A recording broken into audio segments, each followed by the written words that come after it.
2.5 లక్షల తులాల బంగారం బాకీ ఉన్నాడు ఆడపిల్లలకు. 2.5 లక్షల పెళ్లిలు అయినాయి. కాబట్టి ఆడపిల్లలకు కూడా అర్థమైంది బంగారం రాదు, ఇక బస్సు, ఇక ఆ బస్సు అందం చెప్పరాదు.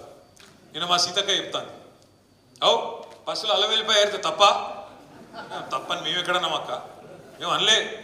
కాబట్టి దానికోసమే బస్సు పెట్టిరండి, మాకు తెలియక మేము మామూలుగా నడిపినాం ఇన్ని రోజులు, మాకేదో తెలియకపోయా పాపం. మీరు అప్పుడే చెప్తే బాగుండు.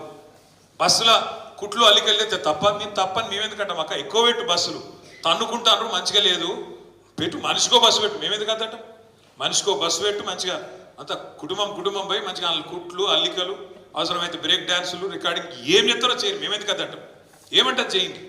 కానీ ఇట్లా ఈ రకంగా బస్సులలో కొట్టుకునే పరిస్థితి ఎప్పుడైనా ఉన్నారా? కేసీఆర్ ఉన్నప్పుడు సీట్ల కోసం కొట్టుకున్నాడు, సిగలు పట్టుకున్నాడు, గుద్దుకున్నాడు, ఎన్నెన్ని చూస్తున్నాం కొత్తవి.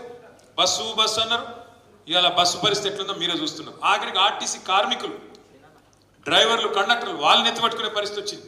ఇక్కడ వాళ్ళ సీట్లకి వెళ్ళి నువ్వు కూడా కూర్చుంటారు. ఈ పరిస్థితి బస్సు. అట్లా మహిళలకు కూడా ఇలా వ్యవహారం అర్థమైంది.